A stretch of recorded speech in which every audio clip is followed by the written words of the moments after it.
تبارك الذي نزل الفرقان على عبده ليكون للعالمين نذيرا نحمده ونصلي ونسلم على رسوله الكريم أما بعد قال الله تبارك وتعالى إنما وليكم الله ورسوله والذين آمنوا الذين يقيمون الصلاة ويؤتون الزكاة وهم راكعون عن سعد بن أبي وقاص رضي الله تعالى عنه قال قال النبي صلى الله عليه وسلم لعلي بن أبي طالب رضي الله عنه أما ترضى أن تكون مني بمنزلة هارون من موسى إلا أنه لا نبي بعدي رواه الإمام الهمام البخاري في صحيحه صدق الله العظيم وبلغنا رسوله النبي الأمي الكريم ونحن على ذلك لمن الشاهدين والشاكرين والحمد لله رب العالمين. اسلام ما اطاعت خلفائے راشدین، اسلام ما اطاعت خلفائے راشدین، ایمان ما محبت آل محمد است. معزز دوستو، 21 رمضان المبارک سن 1441 ہجری کی ابتدا ہو چکی ہے. آج سے ٹھیک 1401 سال پہلے اسی دن سیدنا علی المرتضیٰ رضی اللہ تعالی عنہ کی شہادت ہوئی ہے. میں اسی حوالے سے آپ کی خدمت میں چند باتیں عرض کرتا ہوں، لیکن پہلے ایک بات کرنا مناسب سمجھوں گا. آج ہمارا دل بڑا افسردہ ہے ایک خاص مسئلے پر. وہ یہ ہے، علامہ شبیر احمد عثمانی رحمہ اللہ، مولانا ادریس کاندلوی رحمہ اللہ اور علامہ شمس الحق افغانی رحمہ اللہ کے شاگرد رشید حضرت علامہ سابق chief justice of Pakistan doctor Khalid Mahmood P H D London اس دنیا سے رخصت ہو گئے. آج مانچسٹر میں ان کا انتقال ہے. یہ علمی حلقے جانتے ہیں کہ علمی دنیا کتنی یتیم ہوئی ہے اس شخص کے جانے سے. یہ اسی 2020 کی جنوری کے اوائل میں حضرت علامہ جب انگلینڈ سے 2 ماہ کے لیے پاکستان تشریف لائے تھے تو میں ان کی قدم بوسی کے لیے حاضر ہوا تھا وہیں لاہور جامعہ اشرفیہ میں. بندے کو 70 سال پہلے کی ذہانت بھی ایسے یاد تھی جیسے انگلیوں پہ ہم اپنے بچوں کے نام یاد کرتے ہیں. جب میرا زبان سے لفظ نکلا نا ڈیرہ اسماعیل خان سے آیا ہوں تو فوراً میری طرف متوجہ ہوئے. ڈی اے خان میں ہمارے تو بڑی یادیں وابستہ ہیں. پھر وہ نام شروع کیا شیخ الحدیث مولانا علاؤ الدین رحمہ اللہ، حضرت والد صاحب کا ذکر ہوا، اور خصوصاً مولانا عبدالسلام رحمہ اللہ اور مولانا مفتی عبدالقدوس رحمۃ اللہ علیہ کا نام لے کر کا. پھر حاجی بشیر جتو خیل کا نام لے کر کہا کہ میں ان کے پاس رہا ہوں، میرے تو آنا جانا ہے ان کے ساتھ فلاں پوری یادداشت وہ آج 60-70 سال پہلے تینوں سامنے رکھ دی. اتنی ذہانت رب کسے دے، بہت بڑی بات ہے. دارالعلوم دیوبند ان کی کتابیں چھاپنا اپنے لیے سعادت سمجھتے ہیں. دیوبند یو پی سے ان کی کتابیں چھپ چکی ہیں. پوری دنیا میں اہل حق کا کوئی عالم دین ایسا نہیں ہے جو علامہ Khalid Mahmood P H D London کا خوش چین نہ ہو. آج اس شخص کا انتقال ہے. میں چاہوں گا کہ ہم آج کی محفل کا ثواب بھی اور کچھ نہ کچھ ایصال ثواب کر کے بھی علامہ صاحب کی روح کو ایصال کر دیں. اللہ انہیں جنت الفردوس عطا فرمائے. اللہ ہم سب پسماندگان ہیں، اللہ ہمیں صبر جمیل عطا فرمائے. اللہ پاک ان کے اس خلا کو پر فرمائے. ہم سب مل کے بھی علامہ صاحب کا خلا پر نہیں کر سکتے، لیکن کوشش کریں گے کہ حضرت علامہ کے مشن کو لے کر ہم آگے چلیں. اللہ ان کی قبر کو جنت کا باغ بنائے. میرے دوستو، میں آج مضمون کا مطالعہ حضرت علامہ خالد محمود رحمۃ اللہ علیہ کی کتب سے کر رہا تھا تو اتفاق حضرت علی المرتضیٰ کی شہادت پہ ان کا مضمون میں نے دیکھا اور اسی ٹائم حضرت علامہ صاحب کی شہادت کی خبر میں ملی. بڑی بات ہے. کچھ دنوں پہلے حضرت کا ایک ہڈی کا مسئلہ ہوا، وہ ٹانگ کی ہڈی ٹوٹی، اور پھر رمضان المبارک میں پھر روزے کی حالت میں اندازہ لگائیں کہ اللہ پاک نے کس اچھی حالت میں ان کو اپنے پاس بلایا. تو میں انہی کے استفادہ کرتے ہوئے باتوں کو آپ کی خدمت میں پیش کرتا ہوں.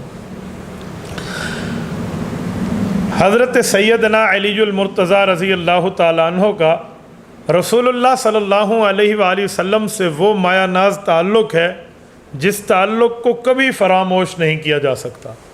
حضرت علی رسول اللہ کے گھر کے بندے ہیں، حضرت علی بچوں میں سب سے پہلے کلمہ پڑھنے والے ہیں، حضرت علی رسول اللہ صلی اللہ علیہ وسلم کی تربیت میں ہیں، حضرت علی حضور پاک علیہ الصلوۃ والسلام کے سگے چچا کے بیٹے ہیں، حضرت علی رسول اللہ کے صحابی ہیں، حضور پاک کے ساتھ ہجرت کرنے والے ہیں، مواخات میں رسول اللہ کے بھائی بننے والے ہیں، ہر جنگ میں حضور کا ساتھ دینے والے ہیں، حضور علیہ السلام کے غسل میں شریک ہیں، ان کے بعد رسول اللہ صلی اللہ علیہ وسلم کے جانشین چوتھے نمبر پہ اس امت کے امام بھی ہیں۔ حضرت علی کا گھرانہ وہ گھرانہ ہے جس گھر سے جنتیں تقسیم ہوتی ہیں۔ ان کی بیوی حضرت فاطمۃ الزہرا سلام اللہ علیہا جنت کی عورتوں کی سردار ہیں، ان کے بیٹے جنتی نوجوانوں کے سردار ہیں، گویا جو جنت کے مالک بنے ہوئے ہیں علی المرتضیٰ ان کا بھی والد ہے۔ اس سے آپ اندازہ لگا لیں جو جنت کی سربراہ ہے حضرت فاطمۃ الزہرا، حضرت علی المرتضیٰ ان کے بھی سربراہ ہیں اس گھر کے، تو کتنا بڑا رتبہ، کتنا مقام، کاتب الوحی ہونا، صحابی ہونا، اہل بیت میں سے ہونا اور رسول اللہ کا رشتہ دار ہونا۔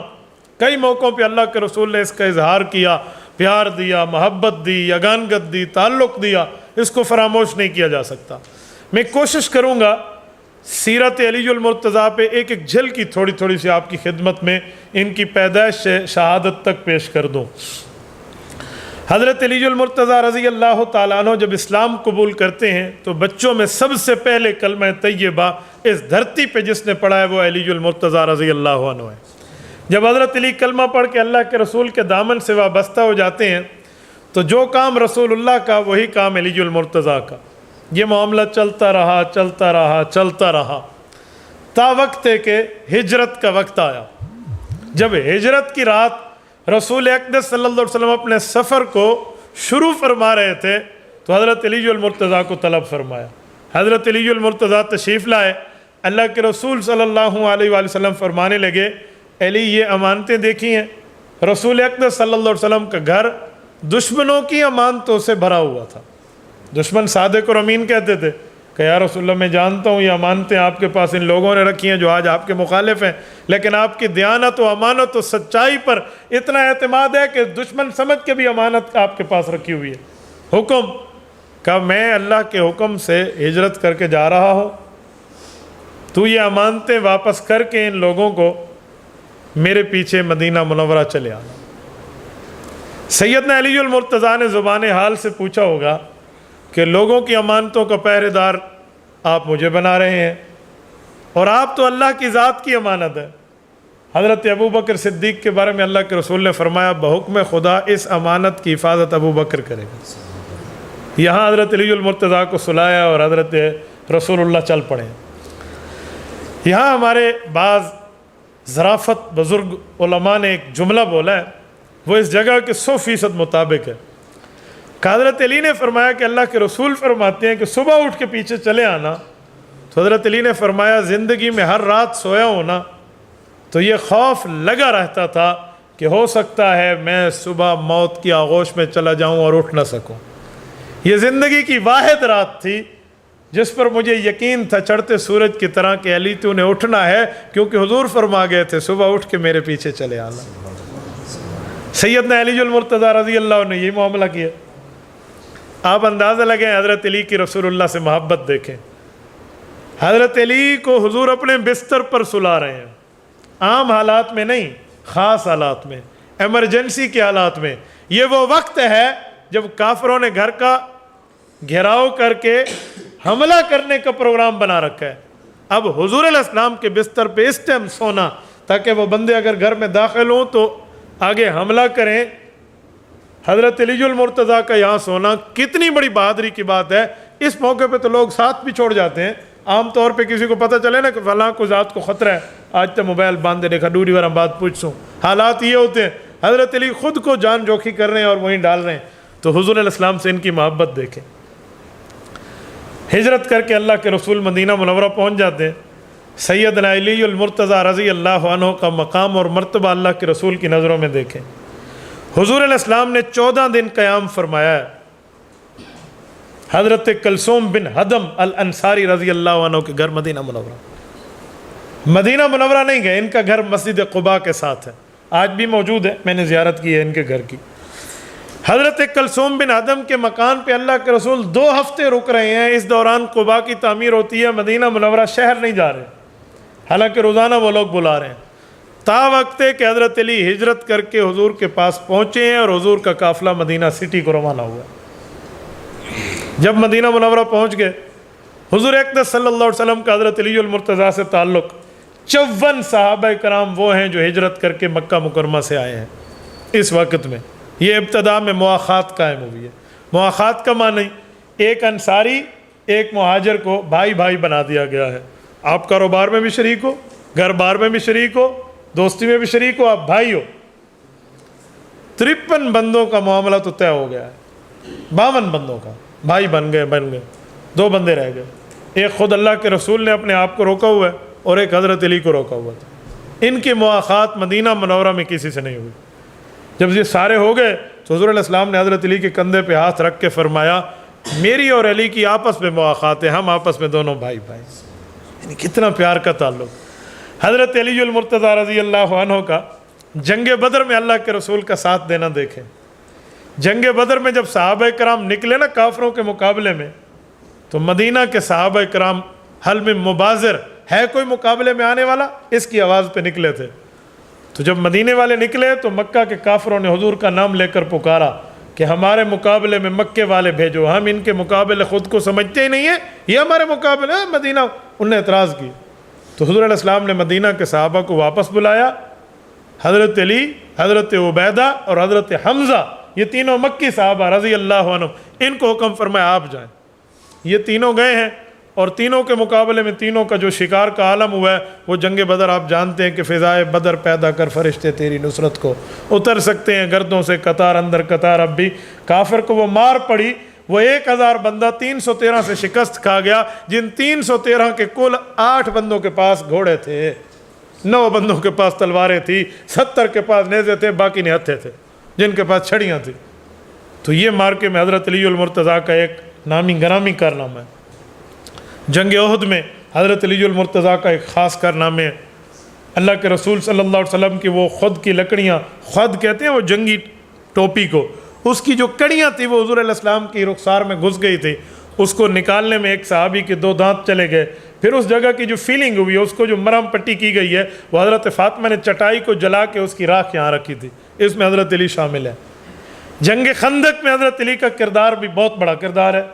خندق کہتے ہیں سرنگ کھود دینا، بالکل ایک جگہ میں ایسے کھدائی کر دی، تو کافروں نے پہلی دفعہ اس جنگ کا حربہ دیکھا تھا تو وہ اپنے گھوڑے یہاں سے دوڑا کے نہیں آ سکتے تھے، بہت بڑی جگہ تھی، اگر اس میں گھستے تھے صحابہ اوپر سے تیر مارتے تو وہ ختم ہو جاتے، اس ڈر کے مارے وہ نہ آ سکے۔ 1.5 مہینے تک محاصرہ رہا۔ اس دوران ایک شخص جس کا نام ہے عمر بن عبد ود، جو 1000 بندوں سے تنہا لڑتا ہے، اس نے اپنے گھوڑے کو ایڑ لگائی اور خندق میں گھس آیا کہ میں مدینے پہ حملہ کروں۔ حضرت علی المرتضیٰ نے اس بندے کو ایک ہی وار میں 2 لخت کر کے رکھ دیا۔ یہ علی المرتضیٰ کا کارنامہ ہے۔ اس کے بعد آپ تھوڑا آگے چلیں، رسول اللہ صلی اللہ علیہ وآلہ وسلم کے ساتھ صلح حدیبیہ میں بھی حضرت علی المرتضیٰ کا کردار بہت بڑا ہے۔ صلح حدیبیہ میں سیدنا علی المرتضیٰ وہ معاہدے کی شکیں لکھ رہے تھے جو حضور علیہ السلام اور کافروں کے درمیان طے پائی تھی۔ ان شکوں میں جب شکیں لکھنے لگے اور جب معاہدے کا لفظ لکھا گیا، ھذا ما قضا محمد الرسول اللہ صلی اللہ علیہ وسلم، کہ یہ وہ فیصلہ ہے جو محمد الرسول اللہ کی طرف سے مکہ کے لوگوں کو دیا جا رہا ہے، تو کافروں نے کہا جی یہ لفظ نہیں لکھیں گے۔ حضرت علی نے کہا کیوں؟ انہوں نے کہا ہم آپ کے نبی کو رسول اللہ مانتے تو لڑتے، ہم رسول اللہ نہیں مانتے، یہاں محمد ابن عبداللہ لکھنا پڑے گا، محمد الرسول اللہ کا لفظ ہم نہیں لکھنے دیں گے۔ یہ وہ موقع تھے جو صحابہ کرام نے نیام سے تلواریں نکال لی تھی کہ یار ایک ہی تو ہمارے آخرت میں شفیع کا تعلق ہے، ہم وہ بھی تعلق قربان کر دیں ان کفار کی وجہ سے۔ لیکن اللہ کے رسول صلی اللہ علیہ وسلم نے صبر کا مظاہرہ فرمایا، حضور پاک کی آنکھ دیکھ رہی تھی کہ 2 سال میں اس معاہدے نے ٹوٹنا ہے اور مکہ بغیر کسی لڑائی کے فتح ہو جانا ہے، یہ وقتی طور پہ جتنی ٹیر پش کر رہے ہیں ان کو کرنے دیں۔ تو حضور علیہ السلام نے فرمایا علی میٹ دیں، کہ یا رسول اللہ علی آپ کا حکم میرے سر آنکھوں پہ، لیکن آپ کا جو لفظ رسول اللہ لکھا ہے وہ علی میٹے، یہ مجھ سے نہیں ہو سکتا۔ حضور علیہ السلام نے فرمایا مجھے دکھاؤ کہاں لکھا ہے، کہا یہاں لکھا ہے۔ آپ علیہ السلام نے اپنی انگلی مبارک سے میٹ دیا اور محمد ابن عبداللہ لکھ لیا۔ یہ بھی حضرت علی المرتضیٰ کی حضور سے محبت کی دلیل ہے، بہت بڑی دلیل ہے۔ فتح مکہ جو 2 سال بعد کافر مجبور ہوئے اور مکہ مکرمہ فتح ہوا، یہ اسلام کی بہت بڑی فتح ہے۔ اس موقع پہ حضرت علی المرتضیٰ کی جو بہن ہے، حضرت علی کی 2 بہنیں ہیں، ایک کا نام ہے فاختہ اور ایک کا نام ہے جمانہ۔ فاختہ کو ام ہانی کہتے ہیں۔ ام ہانی کی جہاں شادی ہوئی تھی، ان کے سسرالی رشتہ دار وہ کوئی دشمن اسلام تھے، اور وہ ابھی کشمکش میں تھے کلمہ پڑھیں یا نہ پڑھیں۔ اتنے میں صحابہ کرام نے مکہ فتح کر لیا، تو حضرت علی المرتضیٰ کی نظر وہاں گئی کہ یہ تو بہت بڑے دشمن ہیں، اور ابھی تو ان نے کلمہ نہیں پڑھا۔ تو حضرت علی تلوار اٹھا کے ان کے ارادے پہ نکل پڑے کہ آج میں نے ان کو چھوڑنا نہیں ہے۔ اسی اسنا میں ام ہانی بہن نے حضرت علی کو کہا کہ تھوڑا نرمی، کہا ان کفار اور بے ایمانوں کے لیے نرمی، کا میں نرمی نہیں کرتا۔ تو حضرت ام ہانی نے رسول اللہ کی خدمت میں عرض کیا کہ یا رسول اللہ، اگر میں ان کو پناہ دے دوں اور یہ کلمہ طیبہ کا معاملہ اگر ہو جائے، تھوڑا علی المرتضیٰ کو روک لیں، یہ تو جا رہے ہیں، یہ انہیں نہیں چھوڑیں گے۔ تو حضور علیہ السلام نے فرمایا علی آپ چھوڑ دیں، جیسے ام ہانی نے پناہ دی ہے اسے ہم نے پناہ دی ہے۔ حضرت علی المرتضیٰ کا یہاں سے بھی اسلام کے ساتھ محبت کا تقاضا نظر آتا۔ ایک موقع عجیب آیا، جب یہ فتح مکہ سے واپس جانے لگے نا، حضرت حمزہ شہید ہو چکے تھے رضی اللہ عنہ۔ حضرت حمزہ کی چھوٹی بیٹی یہ مکہ المکرمہ میں تھی، وہ روتی ہوئی رسول اللہ کی خدمت میں آئی جب حضور مکہ مکرمہ سے واپس جانے لگے، یا امی یا امی، میرے چچا میرے چچا۔ حالانکہ حضور پاک کے چچا کی بیٹی ہے تو کزن ہونا چاہیے، چاچا کیوں کہا؟ حضور اور حضرت حمزہ چاچا اور بھتیجا ضرور ہیں، لیکن رضائی بھائی بھی ہیں۔ حضرت صہیبہ نے اللہ کے رسول کو بھی دودھ پلایا تھا اور حضرت حمزہ کو پلایا تھا، ابو لہب کی باندھی، اس وجہ سے رضائی بھائی ہیں۔ تو والد کا بھائی چچا ہوا، تو وہ چھوٹی بچی روتے ہوئے رسول اللہ کے دامن کو پکڑتے ہوئے آئی کہ مجھے یہاں نہ چھوڑیں، یا امی چاچا مجھے بھی ساتھ لے جائیں۔ تو یہاں 3 صحابہ کرام اس بچی کی طرف لپکے جو تینوں اس سے رشتہ داری رکھتے تھے۔ نمبر 1 حضرت علی، نمبر 2 حضرت جعفر طیار، نمبر 3 حضرت زید ابن حارثہ۔ تینوں کا تعلق ان سے، ان کے ساتھ رشتہ داری تھی۔ تو ایک نے کہا میں اس بچی کو رکھوں گا، ایک نے کہا میں، تنازع بن گیا۔ حضور علیہ السلام کی خدمت میں فیصلہ آیا، اللہ کے رسول صلی اللہ علیہ وآلہ وسلم نے جو فیصلہ فرمایا نا، کیا بات ہے اس فیصلے کی۔ حضور علیہ السلام حضرت علی المرتضیٰ کو فرمان لگے، علی اس بچی سے اپنا رشتہ ناپ لو، جس کا رشتہ اس سے زیادہ قریب ہے وہ اس کی خدمت کے لیے اٹھا لے، لڑتے کیوں ہو، اختلاف کیوں کر رہے ہو؟ تو حضرت علی اور حضرت جعفر دونوں بھائی ہیں، تو حضرت علی اور حضرت جعفر دونوں کے ذہن میں آیا کہ ہمارا تو رشتہ زیادہ قریب ہے، زید ابن حارثہ نکل جائیں گے، حالانکہ زید ابن حارثہ کو بھی ان سے اچھا بھلا رشتہ تھا۔ تو حضور علیہ السلام کے سامنے یہ اپنے رشتے کی دلیلیں لائے کہ یا رسول اللہ میرے چچا کی بیٹی ہے، حضرت علی نے فرمایا۔ اور حضرت زید ابن حارثہ کی باری آئی تو انہوں نے بھی یہ ارشاد فرمایا کہ میرا اتنا قریبی تعلق ہے ان کی امی سے، ان کے ابو سے، وہ اپنے نسب بتائے، میری بھتیجی بھی لگتی ہے، بھانجی بھی لگتی ہے، مجھے دے دیں۔ سیکنڈ بھانجی لگتی تھی۔ تو حضرت جعفر نے پھر اپنا تعلق بتایا اور وہ تعلق سب پہ فائق ہو گیا کہ یا رسول اللہ اتنا رشتہ میرا ہے جتنا علی سے ہے، میرے بھی چچا کی بیٹی ہے، لیکن اس بچی کی جو خالہ ہے وہ میری بیوی ہے، تو وہ اپنی بھانجی کو اپنے پاس رکھے گی، یہ رشتہ کسی کے پاس نہیں تھا۔ تو حضرت السلام نے فرمایا خالہ جو ہے نا وہ بمنزلۃ الام، وہ بھی ماں کی طرح ہے، لہٰذا جعفر آپ رکھو گے۔ اور حضرت جعفر کو فرمایا اشبہت خلقی و خلقی، تو میری سیرت اور صورت میں مجھ سے مشابہ ہے۔ حضرت علی المرتضیٰ نے حکم کو تسلیم کیا، لیکن چہرہ کے تاثر بھی کچھ ہوتا ہے نا کہ دیکھو میں نے کہا تھا لیکن مجھے نہیں مل سکی۔ حضرت علی اور حضرت فاطمہ دونوں کا کتنا تعلق ہے حضرت حمزہ سے؟ تو حضور علیہ السلام نے حضرت علی کو فرمایا علی انت منی و انا منک، علی تیرا اور میرا جو آپس میں تعلق ہے نا وہ سسرالی رشتہ داری بھی ہے، وہ بہت بڑا تیرا اور میرا رشتہ ہے، جو جعفر کے ساتھ تو ایسے نہیں ہے نا میرا۔ تو حضرت علی کا دل خوش ہو گیا اور حضرت زید ابن حارثہ کو فرمایا انت اخونا و مولانا، تو ہمارا آزاد کردہ غلام بھی ہے اور ہمارا بھائی بھی ہے۔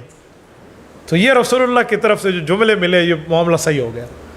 حضرت علی المرتضیٰ رسول اللہ صلی اللہ علیہ وسلم کے ساتھ اس تمام سفروں میں شریک رہے ہیں، اس کے بعد جنگ خیبر آئی ہے۔ جنگ خیبر فتح مکہ سے پہلے ہے، سن 7 ہجری میں۔ خیبر میں جو حضرت علی المرتضیٰ کا کردار ہے وہ کس سے ڈھکا چھپا ہے؟ خیبر آج بھی حضرت علی المرتضیٰ کی شجاعت کی گواہی دے رہا ہے۔ آپ خیبر جائیں، وہاں 2 شہر ہیں، خیبر قدیم، خیبر جدید۔ خیبر جدید تو نئی سٹی ہے، خیبر قدیم آج بھی وہ بستی ہے جس جگہ اللہ کے رسول نے ان کو فتح کیا تھا۔ وہ قلعوں کے دروازے دیکھیں اور ان کی عمارتیں دیکھیں اور گری پڑی حالات دیکھیں نا تو بندے کو سمجھ آ جاتا ہے۔ حضرت علی المرتضیٰ رضی اللہ عنہ سمیت صحابہ کرام سارے وہی ہیں۔ 16 قلعے ہیں، 15 قلعے باقی صحابہ نے فتح کیے۔ قلعہ نائم، قلعہ منعم، قلعہ حسن، قلعہ نزار، آخری قلعہ تھا جسے قلعہ قموس کہتے تھے، یہ قلعہ حضرت علی المرتضیٰ نے فتح کیا۔ عام طور پہ لوگ سمجھتے ہیں خیبر میں ایک ہی قلعہ تھا وہ حضرت علی نے فتح کیا، جی نہیں، خیبر کے کئی قلعے تھے، یہ 16واں قلعہ حضرت علی نے فتح کیا۔ آخری قلعہ بہت سخت مارکے میں فتح نہیں ہو رہا تھا۔ حضور علیہ السلام نے فرمایا کل میں اس آدمی کے ہاتھ میں علم دوں گا جس سے اللہ اور اللہ کا رسول پیار کرتا ہے۔ تو اس موقع پہ بڑے بڑے جرنیل صحابہ کے دل میں آیا کہ اے کاش یہ سعادت ہمیں مل جائے۔ صبح ہوئی تو لوگ انتظار میں تھے، وہ کون سا خوش نصیب ہے؟ تو وہ قرعہ حضرت علی المرتضیٰ کے نام پہ نکلا۔ کہا علی کو بلاؤ، کہا ان کو تو آشوب چشم ہے، آنکھوں میں پانی اتر آیا ہے، وہ تو تکلیف میں ہے۔ کہا میں نے کہا بلاؤ۔ حضرت علی کو بلایا گیا، رسول اللہ نے لعاب مبارک حضرت علی کی آنکھوں پہ لگایا، کیا بیماری اور کیا مرض، ختم ہو گیا۔ فرمایا یہ علم لو، یہ جھنڈا لو اور آپ نے چلنا ہے۔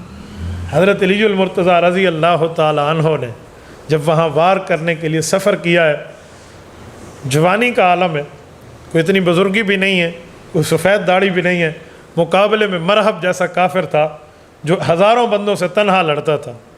اس نے شروع میں سمجھا کہ شاید راضی نامے کے لیے کسی نوجوان کو ہمارے پاس بھیج رہے ہیں۔ تو حضرت علی المرتضیٰ نے تلوار ہلا کر اسے کہا راضی نامہ نہیں، انا الذی سمتنی امی حیدرا، میں بچہ تھا، میری ماں نے مجھے گود میں پالتے ہوئے میرا نام شیر رکھا ہے۔ کلی سے غابات کریہ المنظرا، میرے ساتھ 2 ہاتھ کر لے تجھے سمجھ آ جائے گا تیرا پالا کس سے پڑا ہے۔ اس موقع پہ مرحب نے جو حضرت علی کو تلوار کا وار کیا تو حضرت علی نے ڈھال پہ روکا، مرحب کی تلوار ٹوٹ گئی، آدھی تلوار، کاٹنے والا حصہ ٹوٹ گیا، ہوا میں اڑ گیا۔ اب مرحب تو کانپنے لگا کہ اب تو میں نہیں بچوں گا۔ تو حضرت علی نے فرمایا نہتھے پہ میں نے وار کرنا حضور سے نہیں سیکھا، ایک تلوار لے لو، پیچھے تیرے بندے ٹھہرے ہیں۔ تو اس سے خود اندازہ لگیں کہ علی المرتضیٰ کی بہادری کتنی ہے۔ جب اس کی دوسری تلوار ٹوٹی تو کہا موت اتنا وقت بھی بندے کو مہلت نہیں دیتی۔ حضرت علی کے ایک وار سے مرحب 2 ٹکڑے ہوئے۔ یہ خیبر کی بستی بھی حضرت علی المرتضیٰ کی داد شجاعت دیتی ہوئی ہمیں وادی نظر آتی ہے۔ رسول اقدس صلی اللہ علیہ وآلہ وسلم کی جو آخری جنگ ہے، جنگ تبوک، اس موقع پہ اللہ کے رسول شریک حضرت علی کو ساتھ نہیں کر رہے، لیکن حضرت علی کو اتنی بڑی ذمہ داری دی ہے نا کہ وہ اس کا مقابلہ بھی نہیں ہو سکتا۔ جب سارے جانے لگے حضرت علی انتظار میں تھے کہ اب مجھے فرمائیں گے اب تم بھی چلو، لیکن حضور علیہ السلام حضرت علی کو دیکھتے اور ساتھ چلنے کی بات نہ فرما، تا وقت ہے کہ آخر وقت کوچ کرنے کا آ گیا۔ تو حضرت علی کو فرمایا کہ آپ میری جگہ پیچھے مسجد میں نمازیں ادا کرانا نیابت میں بطور امام۔ حضور علیہ السلام کی عادت تھی جب آپ علیہ السلام سفر پہ تشریف لے جاتے پیچھے کسی نہ کسی صحابی کو بطور نائب مسجد کا امام بنا جاتے۔ کبھی حضرت عبداللہ ابن ام مکتوم بنتے، عبس وتولی ان جاءہ الاعمی والے، کبھی کوئی اور بنتا، وہ نیابت ہوتی جب حضور واپس تشریف لاتے، مصلی اللہ کے رسول کے حوالے ہو جاتا۔ تو حضرت علی المرتضیٰ کو دل میں یہ بات آئی کہ یار میں معذوروں میں، بچوں میں اور عورتوں میں رہ رہا ہوں، میں تو نوجوان ہوں، میں ذوالفقار کا مالک ہوں، تلواریں میرے پاس ہے۔ تو اللہ کے رسول کو عرض کیا یا رسول اللہ میں آپ کے حکم پہ یہاں رہتا ہوں، لیکن آپ نے مجھے بچوں میں اور معذوروں میں چھوڑ دیا، مجھے آپ جہاد پہ ساتھ نہیں لے گئے۔ یہ رسول اللہ صلی اللہ علیہ وسلم کی زندگی کا آخری غزوہ ہے، غزوہ تبوک، 62 سال کا بڑھاپا ہے۔ حضور علیہ السلام نے حضرت علی کو ایک جملہ فرمایا، یہ جو میں نے حدیث حضرت سعد بن وقاص کے واسطے سے صحیح بخاری سے پڑھی ہے۔ فرمایا اما ترضا، ایک بات پہ راضی ہوتے ہو؟ کہ حکم فرمایا یا رسول اللہ، کأن تکون منی بمنزلۃ ہارون من موسیٰ، اللہ نے حضرت موسیٰ علیہ السلام کا بھائی ہارون بنایا تھا، اللہ تجھے میرا بھائی بنا رہا ہے، تو میری ایک بات پہ راضی ہو جا، تیرا اور میرا تعلق ایسے جیسے موسیٰ علیہ السلام اور حضرت ہارون علیہ السلام کا تھا۔ الا انہ لا نبی بعدی، بس موسیٰ علیہ السلام کے بعد نبوت جاری تھی، میرے بعد ختم نبوت ہے، نیا نبی نہیں آئے گا۔ حضرت علی نے کہا یا رسول اللہ میں راضی ہوں.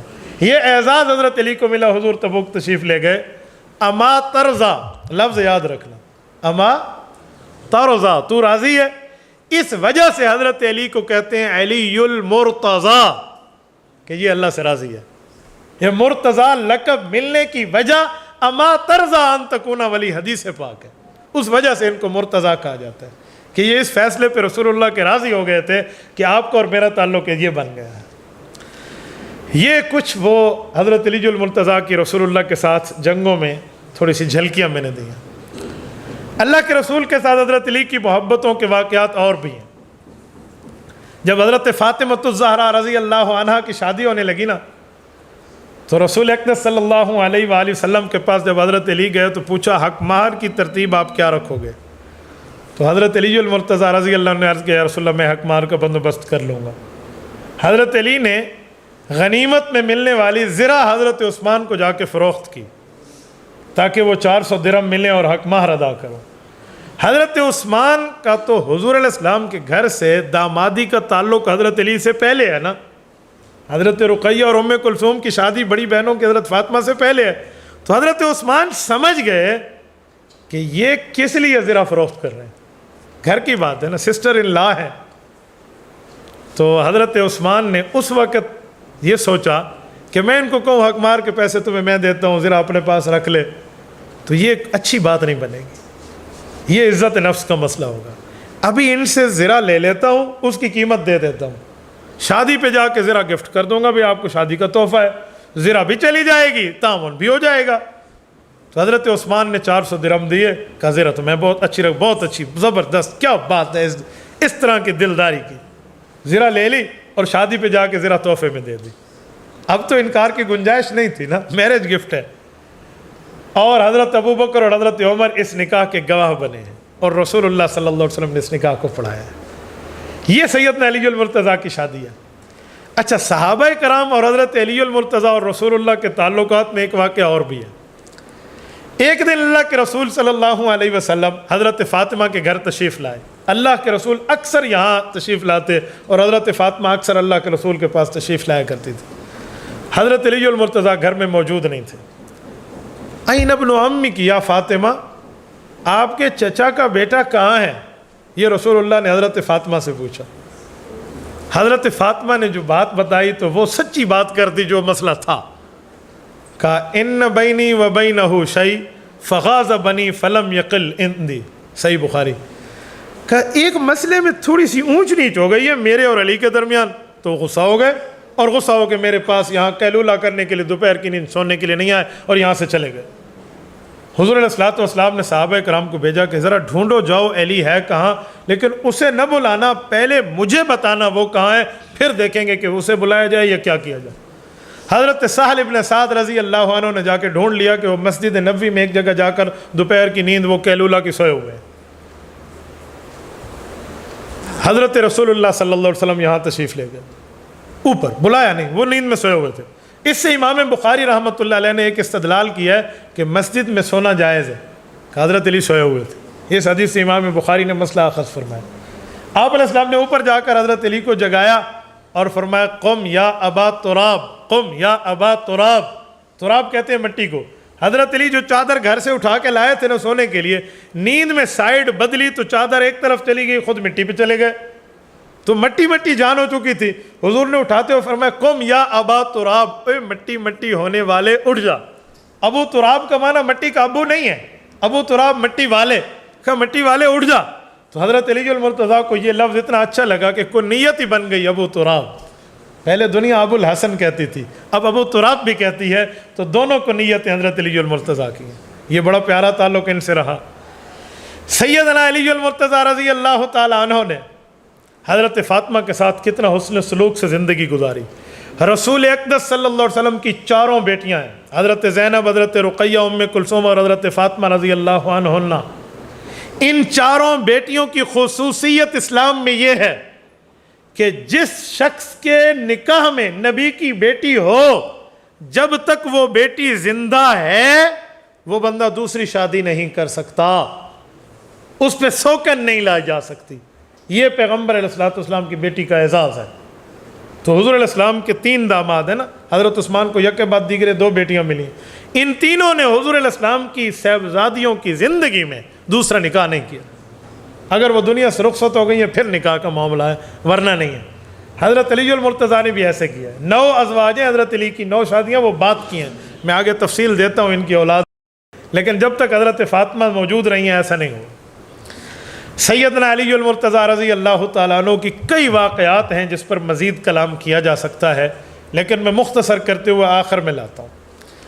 حضرت علی کا رسول اللہ کے ساتھ بڑا قرب، تعلق، پیار، محبت رہی ہے. آخر موقع پہ حضرت علی کو حضور علیہ السلام نے یمن بھیجا. یمن سے واپس آئے تو کچھ نئے ایمان لانے والے تھے جن کے ساتھ حضرت علی کی کچھ انبن ہوئی، اور وہ حضرت علی کے رتبے کو سمجھتے نہیں تھے کہ علی المرتضیٰ کا اسلام میں اور آقا نامدار کی نظر میں کیا مقام ہے. اللہ کے رسول نے حضرت علی المرتضیٰ کو فرمایا تھا کہ اب حج کا زمانہ ہے، سن 10 ہجری، حضور علیہ السلام کی زندگی کا آخری سال، دنیاوی زندگی کا. میں بھی آ رہا ہوں حج پہ، آپ بھی یمن سے حج پہ آ جانا. کونے کونے سے صحابہ وہاں پہنچیں گے، وہیں ملیں گے. تو حضرت علی وہیں آئے، اور جن سے کچھ انبن ہوئی تھی وہ بھی ساتھ آئے. یہاں آئے تو ساتھ رہے، طواف چلا ہے، اس کے بعد نفل چلے ہیں، سعی چلی ہے، عرفات ہے، مینا ہے، مزدلفہ ہے، پھر خطبہ وہ حجۃ الوداع ہے. یہ ہوتا رہا. ان لوگوں نے یہ بات حضرت رسول اللہ تک پہنچانے کی کوشش کی کہ حضرت علی نے ہمارے ساتھ کچھ اوپر نیچے کیا تھا، ہم شکایت لگائیں گے. وہ شکایت بنتی نہیں تھی جو ان نے لگانی چاہی. تو کچھ اوپر نیچے والی باتیں ایسی بھی ان نے بنا کے رکھی ہوئی تھی جو بطور شکایت تھی نہیں. یہ اللہ کے رسول کے کان مبارک تک بات پہنچی اس وقت جب صحابہ کرام اور حضور علیہ السلام حج کر کے خطبہ حجۃ الوداع دے کر واپسی جا رہے ہیں. ایک کنواں ہے جسے غدیر خم کہتے ہیں. اس موقع پہ جب پڑاؤ ہوا تو اللہ کے رسول رک گئے. سیدنا علی المرتضیٰ رضی اللہ تعالیٰ عنہ کی بات حضرت رسول اللہ کے کان مبارک تک آ گئی تھی. اس موقع پہ رسول اللہ رکے ہیں. اس رکنے پر 2 واقعے ہیں. حضور علیہ السلام کے سفر میں جو حضور کے ساتھی تھے نا، اونٹ پہ ساتھ بیٹھنے والے، وہ تھے حضرت اسامہ بن زید رضی اللہ عنہ. زید ابن حارثہ کے بیٹے، بہت پیارے تھے حضور کو. ان کا نام تھا وکان حب رسول اللہ. یہ رسول اللہ ان سے بہت پیار کرتے ہیں. انہوں نے عرض کیا یا رسول اللہ مجھے کچھ حاجت ہے، میں تھوڑا جاؤں نہیں رفع حاجت کے لیے. آپ علیہ السلام نے اپنے اونٹ کو بٹھا لیا کہ اسامہ جاؤ. سارے صحابہ رک گئے. حضرت اسامہ بن زید رنگ کے کالے تھے. تھوڑا ٹائم لگا، اور جب واپس تشریف لائے نا، جو کچھ بڑے بے وقوف اور بدقسمت لوگ بھی اس مجمع میں صحابہ کے ساتھ ٹھہرے تھے، انہوں نے اعتراض کرنا شروع کر دیا. اعتراض کرتے ہوئے کہا اس کالے اور کوڑے کی وجہ سے ہمیں اتنا ٹائم آپ نے روک دیا. آپ علیہ السلام کی وفات کے بعد یہ سارے مرتد ہو کر صدیق اکبر کے دور میں قتل ہوئے ہیں. یہ وہ ہے جو اتنے اعتراض پر بھی ان کا ایمان نہیں بچا تھا. دوسرا واقعہ کیا ہوا؟ حضرت علی المرتضیٰ کا ہاتھ اللہ کے رسول نے پکڑا اور بلند کر کے فرمایا لوگو من کنت مولاہ فعلی مولاہ اللہم والی من والاہ وعادی من آداہ. ان کو سبق دے کر فرمایا جو مجھے دوست سمجھتا ہے اس کو حضرت علی المرتضیٰ کو دوست رکھنا پڑے گا. اور میں دعا کرتے ہوئے عرض کرتا ہوں میرے مولا اللہم والی من والاہ وعادی من آداہ. میری دعا ہے اللہ آپ قبول فرمائے. جو علی سے محبت رکھے تو اس سے محبت رکھ، جو اس سے بغض رکھے تو اس سے بغض رکھ. یہ رسول اللہ نے دوست کے معنی میں، ساتھی کے معنی میں، پیارے کے معنی میں حضرت علی المرتضیٰ کو اعزاز دیا. جب رسول اللہ مدینہ منورہ پہنچے، اب اللہ کے رسول صلی اللہ علیہ وسلم کی وفات حسرت آیات ہوتی ہے. حضرت علی ایک موقع پہ ساتھ رہے. رسول اللہ صلی اللہ علیہ وسلم اس دنیا سے رخصت ہوئے. حضرت رسول اللہ کے غسل دینے والے صحابہ میں حضرت علی المرتضیٰ شامل ہیں. رسول اقدس صلی اللہ علیہ وآلہ وسلم قبر مبارک میں پہنچے. اس کے بعد کی جو حضرت علی کی زندگی ہے وہ بھی قابل ذکر ہے. حضرت ابوبکر کا دور، حضرت عمر کا دور، حضرت عثمان کا دور رضی اللہ عنہ. حضرت علی بطور مشیر اور بطور وزیر ساتھ رہے. ایک ایک موقع پر اچھے سے اچھے مشورے، اچھے سے اچھی تجویزیں حضرت علی المرتضیٰ دیا کرتے تھے صحابہ کرام کو اور ان خلفائے راشدین کو. اور حضرت علی المرتضیٰ کی نمازیں انہی کے ساتھ، جمعہ ان صحابہ کے ساتھ، تعلق انہی کے ساتھ حضرت ابو بکر، حضرت عمر، حضرت عثمان کے پیچھے ان کے ساتھ رہے۔ جب حضرت علی المرتضیٰ کا اپنا دور آیا، دور خلافت علی، تو جب آپس کی خلفشار لڑائیاں سامنے آئیں تو کسی نے اعتراض کرتے ہوئے حضرت علی کو کہا، ان خارجی لوگوں میں سے، کہ ابو بکر، عمر، عثمان کے دور میں تو بڑا امن تھا، آپ کے دور میں تو فتنے پڑ گئے۔ تو حضرت علی نے فرمایا، جی وجہ ہے ان کے مشیر ہم تھے، ہمارے مشیر تم ہو۔ جو مشیر کے معاملے ہوتے ہیں وہ سامنے، یہ تسا مکالا ملی کھڑے ہوئے جرا کم تھیا کھڑے۔ سیدنا علی المرتضیٰ کا اس طرح تعلق رہا ہے۔ میں اس چیپٹر کو کلوز کرتے ہوئے 2 واقعہ دینے لگا ہوں۔ حضرت علی المرتضیٰ اپنے دور خلافت میں عدل اور انصاف خود قائم فرماتے۔ ایک شخص نے چوری کی اور حضرت علی کے سامنے لایا گیا اور اس کا ہاتھ کاٹا۔ یہ بہت عجیب واقعہ ہے، یہ تفسیر کبیر ہے، امام فخر الدین رازی رحمۃ اللہ علیہ کی التفسیر الکبیر، مفاتیح الغیب، یہ اس کی جلد نمبر 21 ہے، یہ بیروت لبنان سے چھپی ہے۔ سورۃ کہف آیت نمبر 11، فضربنا علی آذانہم فی الکہف سنین عددا، اس کے تحت وہ صحابہ کرام کی کرامتیں لکھتے ہیں، حضرت ابو بکر کی، حضرت عمر کی، حضرت عثمان کی، حضرت علی کی۔ تو حضرت علی المرتضیٰ کی کرامت کیا ہے، یہ میں آپ کے سامنے پڑھتا ہوں کہ ان کے دور خلافت میں کیا کام ہوا تھا۔ وَأَمَّا عَلِيٍّ كَرَّمَ اللَّهُ وَجْهَهُ الْكَرِيمَ فَيُرْوَى أَنَّ وَاحِدًا سَرَقَ وَكَانَ عَبْدًا أَسْوَدًا فَأُوتِيَ بِهِ إِلَىٰ عَلِيٍّ رَضِيَ اللَّهُ عَنْهُ۔ اسود غلام نے چوری کی اور چوری ثابت ہونے یا نہ ہونے کے لیے مقدمہ چلا، بات سیدنا علی المرتضیٰ کی دربار تک آئی۔ جب حضرت علی کے سامنے اس کو پیش کیا گیا، حضرت علی فرمان لگے، فقال لہو اسرقتا، تو نے چوری کی ہے یا نہیں کی، اپنے بارے میں بات بتا۔ وہ کہنے لگا، نعم سرقتو، جی ہاں میں نے چوری کی ہے۔ جب کوئی بندہ خود جرم مان لے پھر گواہوں کی ضرورت نہیں پڑتی، یہ اقرار حجت ملزمہ ہوتا ہے۔ حضرت علی المرتضیٰ نے جب دیکھا کہ اب یہ چوری مان گیا اور معاملہ پورا ہو گیا، اب حضرت علی نے چوری کی سزا جو قرآن دیتا ہے کہ چور کے ہاتھ کاٹو، حضرت علی نے حکم دیا کہ اس کے ہاتھ کاٹ دیے جائیں۔ اس کے ہاتھ کٹ گئے۔ فانصرف من عند علی رضی اللہ عنہ، وہ حضرت علی المرتضیٰ کی مجلس سے اٹھا اور ایک دور چلا گیا۔ جب وہ ایک جگہ جا رہا تھا اور وہاں پہنچا، اپنی جگہ میں کوئی مرم پٹی جو کی نہ کی، فلقیہ سلمان الفارسی وابن القراء، اسے 2 شخص ملے، ایک حضرت سلمان فارسی رضی اللہ عنہ اور ایک ابن القراء۔ ان نے پوچھا، اوے اللہ کے بندے کیا ہوا؟ من قطع یدک، تیرا ہاتھ کس نے کاٹا؟ یہ تو تیرا ہاتھ کٹ چکا ہے۔ وہ کہنے لگا، امیر المؤمنین ویسوب المسلمین وختن الرسول وزوج البطول، میرا ہاتھ اس نے کاٹا جو مؤمنوں کا امیر ہے، مسلمانوں کا قائد اور سردار ہے، رسول اللہ کا داماد ہے، حضرت فاطمہ کا شوہر ہے۔ یہ شخص ابن القراء کہنے لگے، قطع یدکا وتمدحہ، اس نے تیرے ہاتھ کاٹ دیے، تو آج بھی اس کی تعریف کر رہا اور اس کے لیے پیار کے جملے کہہ رہا ہے۔ علی نے تو تیرے ہاتھ کاٹے ہیں، تو ہوتا تو اس کے خلاف بات کرتا، لیکن تو اب بھی اس کی تعریف کر رہا، وجہ کیا ہے؟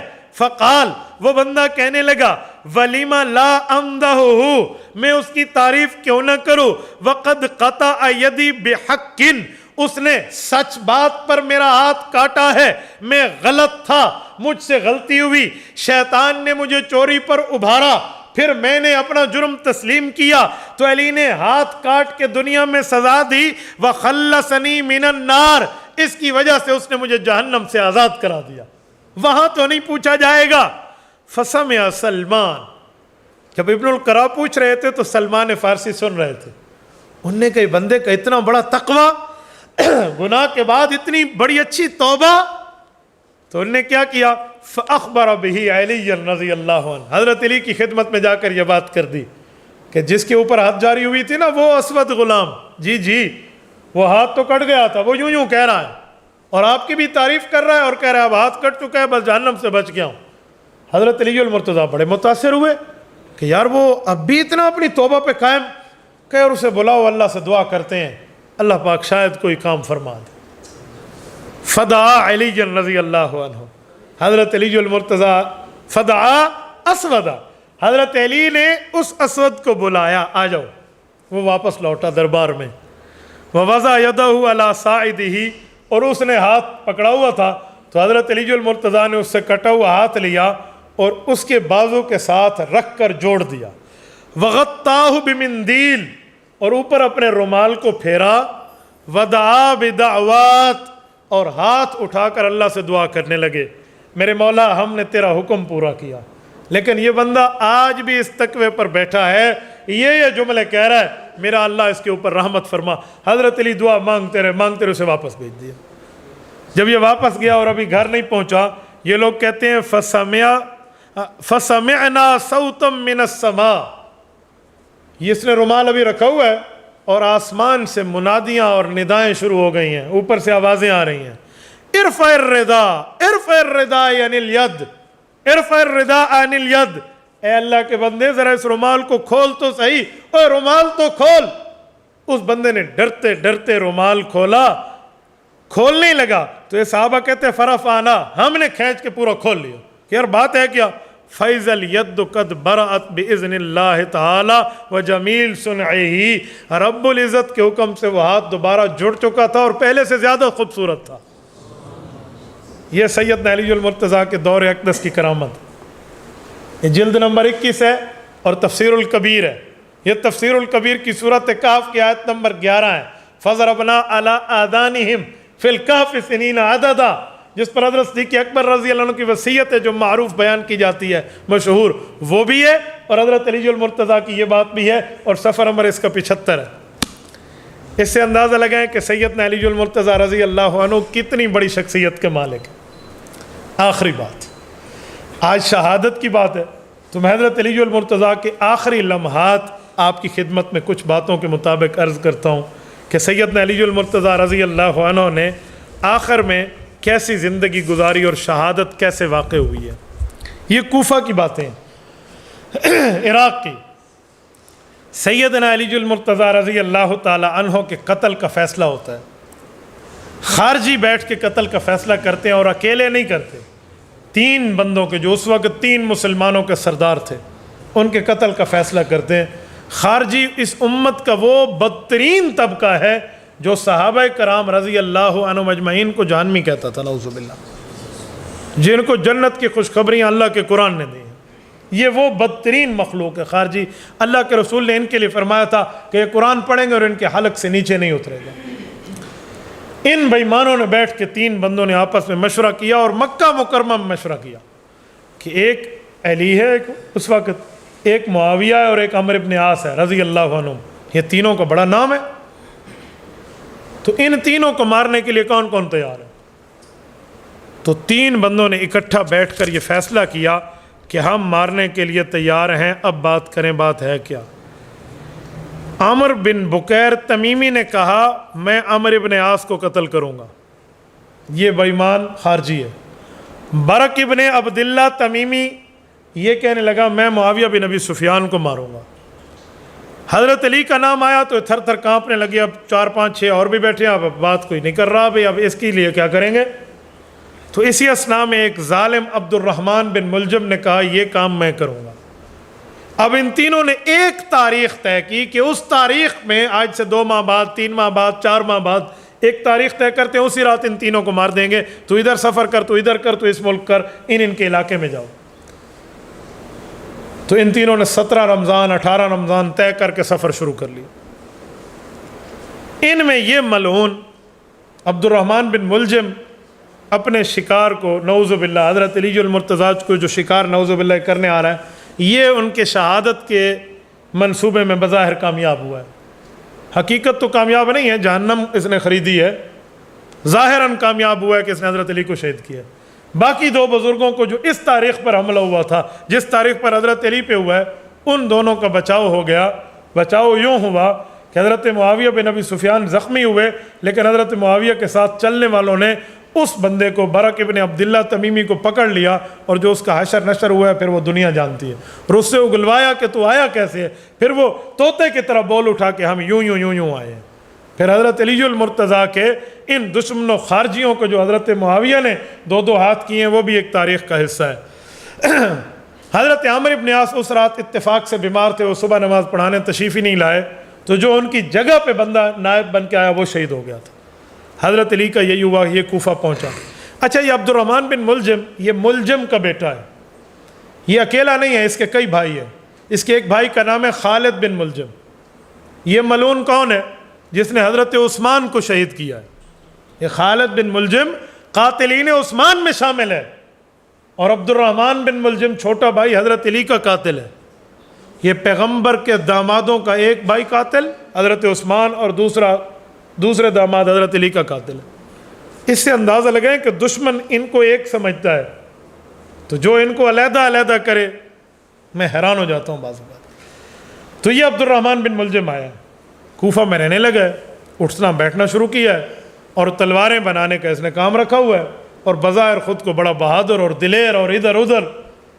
حضرت علی المرتضیٰ کے پاس یہ آ کر بیٹھتا تو حضرت علی اپنی فراست سے سمجھ گئے کہ اس بندے کی نظریں کچھ اور کہتی ہیں، یار اس بندے نے زندگی گزاری ہے رسول اللہ کے ساتھ جہاد میں، اتنا تجربہ تو ہوتا ہے۔ حضرت علی بھانپ گئے۔ ایک خواص کے مجلس میں حضرت علی نے یہ خدشہ ظاہر کیا کہ مجھے ایک بندے پہ شک ہے،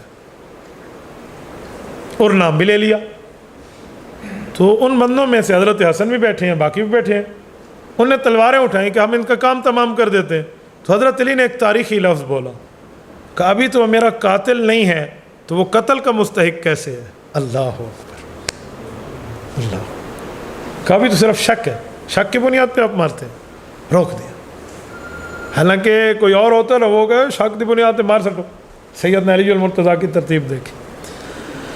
حضرت علی المرتضیٰ رضی اللہ عنہ، یہ وہ زمانہ ہے جب تہجد پڑھنے مسجد میں تشریف لاتے اور داڑھی مبارک کو پکڑ کے روتے اور عرض کرتے کہ میرا مولا، میرے اعمال بہت کم ہیں، میری آخرت کا سفر بہت لمبا ہے۔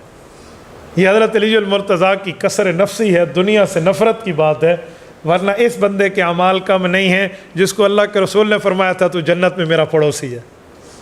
یہ اس کو تو گھر الاٹ ہو چکا تھا وہاں، تو دنیا کی طرف اشارہ کر کے کہتے یا دنیا قد اغررتنی قد ابتو کے سلاس، اوے مجھے دنیا تانا دیتی ہے، مجھے دھوکہ دیتی ہے، میں دنیا کی محبت اور دنیا کو 3 طلاق دے کر خود سے جدا کر چکا ہوں۔ اور پھر حضرت علی المرتضیٰ رضی اللہ عنہ وہاں بیٹھ کے اللہ سے دعائیں کرتے۔ یہ حضرت علی کی تہجد میں آنے کی ترتیب تھی۔ سیدنا علی المرتضیٰ رضی اللہ عنہ اکیلے تشریف لاتے تھے۔ حضرت حسن کی عادت ہوتی ساتھ پیچھے پیچھے ابا جان کے چل کے آتے۔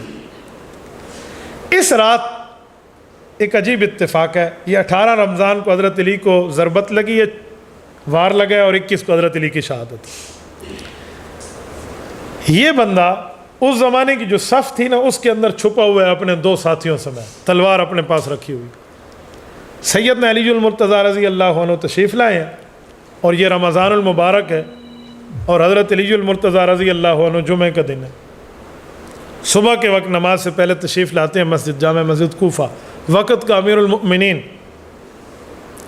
حضرت حسن قدرے دیر ہوئی تھوڑی سی، بس ابو نکلے اور میں ابھی کچھ ٹائم میں نکلتا ہوں ساتھ۔ سیدنا علی المرتضیٰ نے جا کے نیت مان دی۔ یہ ظالم سمجھتا تھا کہ علی اگر نماز میں نہ ہوا تو میں نہیں بچ پاؤں گا، میں سامنے آؤں گا کیسے؟ اس نے کمر پیچھے وار سوچا، اور وہ بھی حالت نماز میں، سجدے میں سیدنا علی المرتضیٰ پہ اس نے وار کیا، اور مارنے کے بعد، قتل کرنے کے بعد اس نے وہ تلوار یوں ہلاتا ہوا آ رہا ہے۔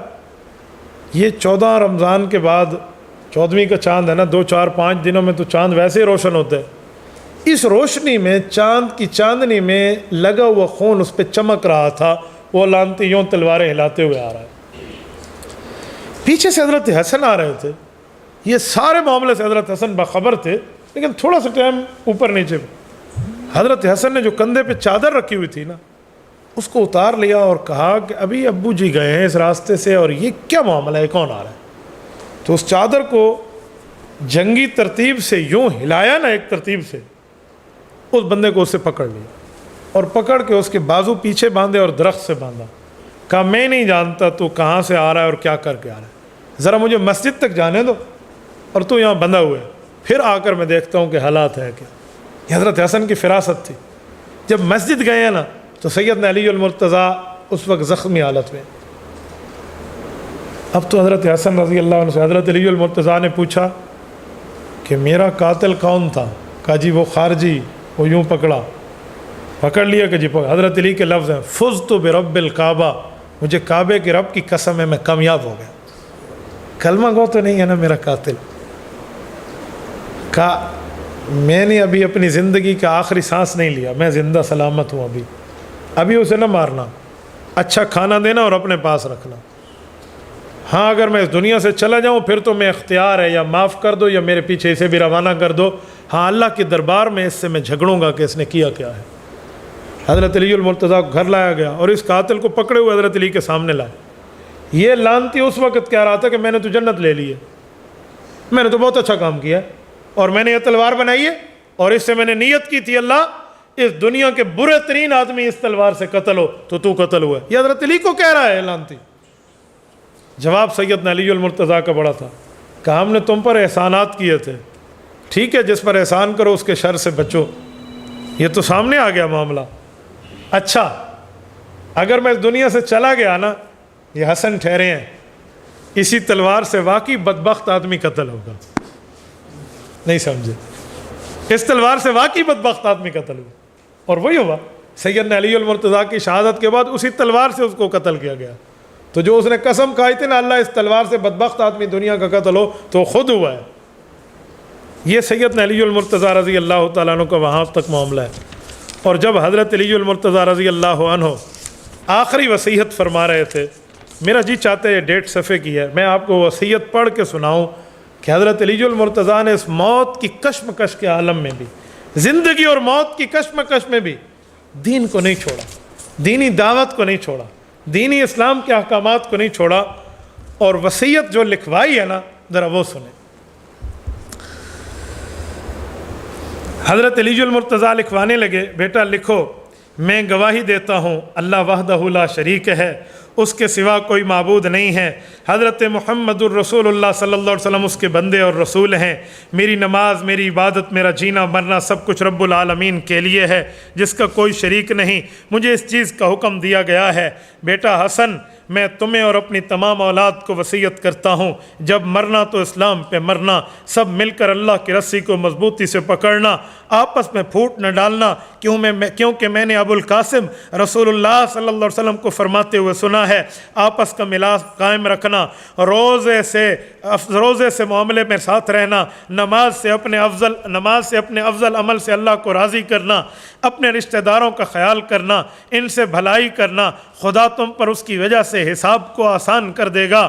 بیٹا حسن, یتیموں کا خیال رکھنا, ان کے منہ میں کبھی خاک نہ ڈالنا, وہ تمہاری موجودگی میں خود کو ضائع ہوتے نہ پائیں, اور اپنے پڑوسی کا خیال رکھنا, کیونکہ حضور پاک نے فرمایا تھا پڑوسیوں کے حق کے بارے میں وصیت کرتے ہوئے, اور یہ میں آپ تک یہ بات سمجھا رہا ہوں. حضور فرماتے تھے شاید کہ انہیں وراثت میں اللہ کہیں شریک نہ کر دے. دیکھو قرآن کریم پہ عمل کرنا, ایسا نہ ہو کہ قرآن پہ عمل کرنے میں تم سے کوئی بازی لے جائے. نماز دین کا ستون ہے, تمہارے رب کا گھر اپنے رب کے گھر سے غافل رہنے سے بہتر تم جہاد فی سبیل اللہ میں زندگی گزارتے رہنا. زکوٰۃ کو ادا کرنا, زکوٰۃ کی ادائیگی پروردگار کے غصے کو ٹھنڈا کر دیتی ہے. ہاں تمہارے نبی کے ذمے, تمہارے نبی کے ذمیوں میں, اور تمہارے نبی کے ذمیوں میں یعنی غیر مسلم جو تمہارے ذمی ہیں ان کے اوپر ظلم نہ کرنا, جو تمہارے ماتحت رہتے ہیں, تمہارے نبی کے صحابی, ان کے بارے میں بھی یاد رکھنا. حق کی وصیت کرنا, فقراء اور مساکین انہیں اپنی روزی میں شریک کرنا. تمہارے غلام ہیں, ان کا خیال رکھنا. خدا کے باپ میں, اللہ کے معاملے میں